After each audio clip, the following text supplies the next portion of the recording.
First ஒரு 1 மினிட்ல வந்து ரிவ்யூ மாதிரி சொல்லிடுறேன். படம் டைட்டிலே வந்துட்டு கதை என்னன்னு வந்து சொல்லிட்டாங்க.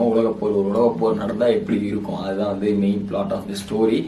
அண்ட் வந்து அது வந்து ரீசெண்ட் இயர்ஸ்ல நடந்தா எப்படி இருக்கும், அது வந்து ஃபுல் ஸ்டோரி. அப்போ அந்த உலகப்போர் டைம்ல நம்ம என்ன பண்ணுவோம் அப்படிங்கிற மாதிரி, நம்ம எப்படி ஹேண்டில் பண்ணுவோம் அப்படிங்கிற மாதிரி ஒரு சின்ன ஒரு ஸ்டோரி. அண்ட் அந்த உலகப்போர் டைம்ல ஒவ்வொருத்தரும் எப்படி தவிப்பாங்க அப்படிங்கறத வந்துட்டு சொல்லி, அது நடந்தா அது எப்படி அதை நம்ம கண்ணு முன்னாடி காட்டுறதுதான் இந்த படமே. ஒரு டிஃப்ரெண்ட் ட்ரை அண்ட் அது வந்து நல்லாவும் அமைஞ்சிருக்கு. அதனால இது எந்த டைப் ஆஃப் ஆடியன்ஸ் பார்க்கலாம், எல்லா டைப் ஆஃப் ஆடியன்ஸும் வந்து ஒரு என்டர்டைன்மெண்ட்டா வந்து இது ஒரு எக்ஸ்பீரியன்ஸ் பண்ற அளவுக்கான ஒரு படம். அண்ட் எல்லாருமே வந்து தியேட்டர்ல பார்க்கலாம் அப்படியான ஒரு படம். குயின் இதெல்லாம் எப்போ எங்க நகரணுங்கிறத ஆர்டர் தான் முடிவு பண்ணணும்.